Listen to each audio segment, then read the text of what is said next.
Hello दोस्तों, कैसे हैं आप सब लोग। उम्मीद करता हूं काफी अच्छे होंगे। तो दोस्तों, प्लाजा वायर्स एंड केबल्स का जो आईपीओ है उसके अलॉटमेंट का जो प्रोसेस है वो अब पूरा हो चुका है। तो जिन जिन लोगों को ये आईपीओ अलॉट हुआ है, तो लिस्टिंग डे पर हमारी स्ट्रेटेजी क्या होनी चाहिए, मतलब इसको लॉन्ग टर्म के लिए होल्ड करना चाहिए या लिस्टिंग गेन्स लेकर एग्जिट हो जाना चाहिए।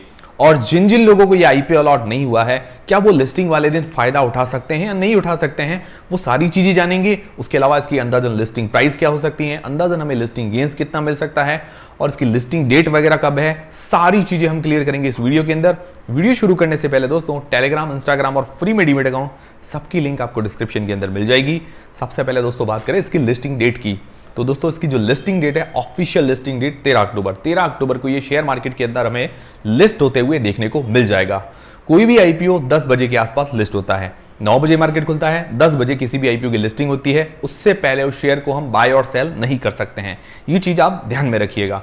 और अगर उससे पहले आपको बाय और सेल करना है तो प्री मार्केट के अंदर ऑर्डर लगा सकते हैं। 9:15 से लेकर 9:45 के बीच में प्री मार्केट के अंदर ऑर्डर लगते हैं, 9:45 तक एग्जीक्यूट हो जाते हैं और 10 बजे के बाद क्या है कि हम उसका बाय और सेल मतलब नॉर्मली कर सकते हैं। तो ये चीज आप ध्यान में रखिएगा। अगर आपको लगता है कि भाई ये शेयर हमें चाहिए और बाद में नहीं मिल सकता है इस प्राइस रेंज के अंदर, तो आप प्री मार्केट के अंदर ऑर्डर लगा सकते हैं। और प्री मार्केट के अंदर बाय कैसे करते हैं ये आपको नहीं पता तो यूट्यूब पर सर्च कीजिए IPO pre market order Jayesh Khatri, लिखकर आपको वीडियो मिल जाएगा। और देखिए दोस्तों, लिस्टिंग वाले दिन भी सुबह भी मेरा कुछ अपडेट वगैरह टेलीग्राम चैनल पर मैं आपको अपडेट दे दूंगा, इसीलिए टेलीग्राम चैनल को जरूर ज्वाइन कीजिए, ताकि क्या है कि जो भी नोटिफिकेशन है सुबह सुबह जो भी अपडेट है वो आपको मिलता रहे, लेटेस्ट जानकारी मिलती रहे और लिस्टिंग वाले दिन आपको आसानी रहे। तो टेलीग्राम चैनल की लिंक डिस्क्रिप्शन के अंदर है। ये सारी चीजें क्लियर है। 13 अक्टूबर को 10 बजे आईपीओ की लिस्टिंग होगी। फिर दोस्तों, इसकी अंदाजन लिस्टिंग प्राइस क्या हो सकती है और अंदाजन हमें लिस्टिंग गेन्स कितना मिल सकता है। तो देखिए दोस्तों, 54 रुपए के अंदर ये शेयर जो है हमें अलॉट हुआ है, मतलब प्लाजा वायर्स का जो आईपीओ 54 रुपए के अंदर अलॉट हुआ है। और इसकी जो ग्रे मार्केट का प्रीमियम लगातार मैं देख रहा हूं, लगातार 23 मतलब 23 रुपीज पर शेयर के हिसाब से लगातार बरकरार है, मतलब इतना इसका ग्रे मार्केट का प्रीमियम चल रहा है। तो उस हिसाब से ग्रे मार्केट के प्रीमियम के हिसाब से बता रहा हूं।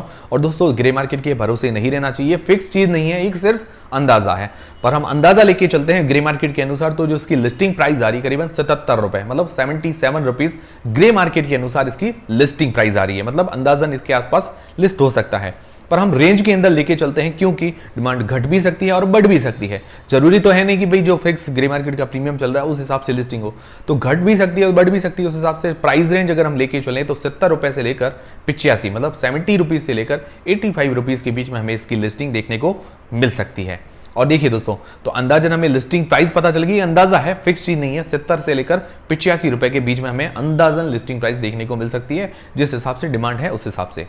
और एक और चीज भाई, ये जो लिस्टिंग वाले दिन ये चीज आप ध्यान में रखिएगा, अगर आप नया बाय कर रहे हैं तो ये T2T सेगमेंट मतलब ट्रेड टू ट्रेड सेगमेंट के अंदर लिस्ट होने जा रहा है। इसका मतलब ये है कि इस पर 5% के सर्किट लगेंगे। अगर अपर सर्किट भी लगा तो 5% का लगेगा, लोअर सर्किट भी लगा तो 5% का लगेगा। और 5% के सर्किट लगना कोई मुश्किल बात नहीं होती है, जल्दी से लग जाता है। मतलब आपको पता ही है कि भाई काफी लोगों को पता है, जो लोग लगातार आईपीओ में अप्लाई कर रहे हैं, तो 5% का सर्किट लगने में कोई देरी नहीं होती है। अगर डिमांड अच्छी रही तो 5% का अपर सर्किट लग जाएगा, डिमांड कम रही तो 5% का लोअर सर्किट लग जाएगा। तो ये चीज आप ध्यान में रखिएगा। दूसरा, ट्रेड टू ट्रेड सेगमेंट के अंदर होता है कि इंट्राडे अलाउड नहीं होता है। अगर आप आज शेयर लेते हैं तो उसके 2 दिन बाद आप उस शेयर को सेल कर पाओगे, मतलब जब आपके डीमेट अकाउंट के अंदर डिलीवरी होगी उसके बाद आप उस शेयर को सेल कर पाओगे, उससे पहले आप नहीं कर पाओगे। तो ये चीज भी आप ध्यान में रखिएगा अगर आप बाय करते हैं तो। पर बाय करना नहीं करना उसके बारे में और भी आगे जानकारी मिलती रहेगी। अब ये लिस्टिंग प्राइस होगी 70 से लेकर 85 रुपए के बीच में। अंदाजन लिस्टिंग गेन्स कितना मिल सकता है, तो देखिए दोस्तों, 23 रुपए इसका पर शेयर इसका ग्रे मार्केट का प्रीमियम चल रहा है। 277 शेयर्स का लॉट है, 6371 रुपए हमें अंदाजन लिस्टिंग गेन्स देखने को मिल सकता है, मतलब 40% से ऊपर का लिस्टिंग गेन्स देखने को मिल सकता है, जिस हिसाब से इसकी डिमांड चल रही है लगातार। और उम्मीद है कि इसके आसपास मिल जाना चाहिए, इससे कम डिमांड नहीं होनी चाहिए। और मान लो ये जो अभी इजराइल हमास वाला जो भी युद्ध चल रहा है उसके बीच में कोई ज्यादा अपडेट आ जाए या कुछ ज्यादा सीरियस चीज हो जाए तो हो सकता है लिस्टिंग पर इफेक्ट पड़ सकता है और मार्केट के ऊपर भी इफेक्ट पड़ सकता है। पर लगभग अभी ऐसा नहीं होगा, अच्छी लिस्टिंग होने की उम्मीद है। अब दोस्तों, हमें अंदाजन इतना लिस्टिंग गेन्स मिलता है, लगभग 40% के आसपास, लगभग 6000 से ऊपर का लिस्टिंग गेन्स देखने को मिलता है। तब हमारी आगे स्ट्रेटेजी क्या होनी चाहिए, इसको लॉन्ग टर्म के लिए होल्ड करें या लिस्टिंग गेन्स लेकर एग्जिट हो जाएं, और जिनको अलॉट नहीं हुआ क्या वो बाय करें या नहीं करें, तो सारी चीजें भी क्लियर करते हैं। तो देखिए दोस्तों, सबसे पहली बात, इस आईपीओ का अगर सेक्टर देखें, प्लाजा वायर्स का अगर सेक्टर देखें तो सेक्टर नो डाउट बहुत ही बढ़िया सेक्टर है, डिमांडिंग सेक्टर है। वायर्स एंड केबल्स का सेक्टर बहुत ही बढ़िया है और एफएमईजी प्रोडक्ट्स जिसके अंदर पंखे हैं, आयरन है और भी काफ़ी सारी छोटी मोटी चीज़ें हैं वो ये मैन्युफैक्चर करती है, तो ये काफ़ी अच्छी बात है, ठीक है। पर बहुत छोटी कंपनी है और इस सेक्टर के अंदर कंपटीशन भी बहुत ज़्यादा है। कंपटीशन क्यों है कि इतनी बड़ी बड़ी कंपनीज है जैसे आरआर काबिल है, पॉलीकैब है, हैवेल्स जैसी बड़े बड़े प्लेयर्स शामिल है ऐसे सेक्टर के अंदर। तो मुझे लगता है उसके बीच में ऐसी छोटी कंपनी का सर्वाइव कर पाना थोड़ा सा मुश्किल होता है। मैं ऐसा नहीं कह रहा हूं कि भाई कंपनी चलेगी नहीं, कंपनी चल सकती है पर छोटे स्तर पर ही चल सकती है। बड़े स्तर पर बड़े खिलाड़ी बैठे हैं, तो ये चीज आप ध्यान में रखिएगा। अब इसको अगर ग्रोथ करनी है, आने वाले टाइम में ग्रोथ करनी है, तो क्या है कि और अपना क्वालिटी बढ़ानी पड़ेगी और मैन्युफैक्चरिंग बढ़ानी पड़ेगी, तो ये सारी चीज़ें और ज़्यादा बढ़ानी पड़ेगी, उसके लिए पैसा चाहिए। मुझे लगता है अभी छोटे लेवल की कंपनी इस हिसाब से कंपटीशन इसको बहुत ज़्यादा मिल सकता है, तो ये चीज़ आप ध्यान में रखिएगा। और छोटे स्मॉल कैप कंपनी खराब नहीं होती है, पर अगर उसके पास कोई यूनिक काम हो, मतलब ऐसी कंपनीज जिसके सेक्टर के अंदर कोई कंपटीटर ना हो, एक अलग से काम कर रही हो, तो उसके ग्रोथ होने के चांसेस बहुत ज़्यादा होते हैं। पर इस सेक्टर के अंदर तो बहुत बड़े बड़े प्लेयर्स ऑलरेडी है, तो इस कारण इस सेक्टर के अंदर इस शेयर को बहुत ज़्यादा कंपटीशन मिल सकता है, तो ये सबसे बड़ा रिस्क हो जाता है इस शेयर के लिए आने वाले टाइम में। बाकी कंपनी अच्छी है, फाइनेंशियल इसके ठीक है, रेवेन्यू प्रॉफिट के अंदर भी ग्रोथ है, ऐसी कोई ज़्यादा दिक्कत वाली बात नहीं है। लगातार कंपनी थोड़ी थोड़ी ग्रोथ भी कर रही है। बाकी इसकी ROE ROC 15% के आसपास भी है, ये भी ठीक है। और प्राइस बैंड और वैल्यूएशंस देखिए तो थोड़ी और सस्ती हो सकती है, जिस हिसाब से कंपनी छोटी है तो थोड़ी और सस्ती कर देते तो और बढ़िया होता। पर अगर 50-54 रुपए के आसपास जो प्राइस बैंड है, ये भी काफी अट्रैक्टिव प्राइस बैंड नजर आता है।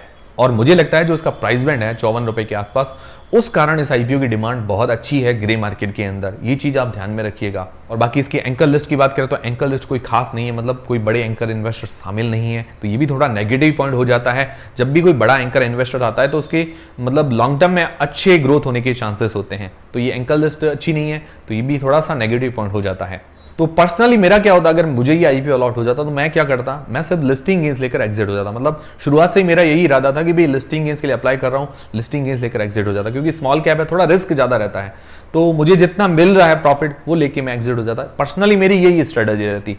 अब आपकी क्या स्ट्रेटेजी रहेगी वो मुझे कमेंट करके जरूर बताइएगा। मैंने आपको सारी चीजें क्लियर कर दी है, इसका सेक्टर क्या है भाई, इसका फ्यूचर कैसा रख सकता है, सारी चीजें हमने डिस्कस कर दी। अब डिसीजन आपको अपनी रिस्क और अपना एनालिसिस लगा के ही बनाना है। आप लोग क्या करेंगे, होल्ड करेंगे या सेल करेंगे, मुझे कमेंट करके जरूर बताइएगा। और फिर भी अगर आपको रखना है ये शेयर, मान लो आप चाहते हैं कि भाई आने वाले टाइम में ग्रोथ कर सकता है, क्योंकि प्राइस बैंड बहुत छोटा है, तो आने वाले टाइम में ग्रोथ हो सकती है, आपको ऐसा लगता है, तो आप थोड़े बहुत शेयर्स रख सकते हैं, ऐसी कोई दिक्कत वाली बात नहीं है। 277 शेयर्स है, चाहे तो 100 शेयर रख लीजिए, चाहे तो 177 शेयर्स रख लीजिए, चाहे तो 77 शेयर्स रख लीजिए, जिस हिसाब से आप मतलब टुकड़ों टुकड़े के अंदर शेयर को रख भी सकते हैं। अगर आपको ऐसा लगता है भाई ग्रोथ होने के चांसेस हैं, तो मैं थोड़ा रिस्क ले सकता हूं। और जिनको ये आईपीओ अलॉट नहीं हुआ, तो ये चीज आप ध्यान में रखिएगा, T2D सेगमेंट के अंदर है, 5% के सर्किट लगेंगे, इंट्राडे अलाउड नहीं है, आप 2 दिन बाद सेल कर पाओगे।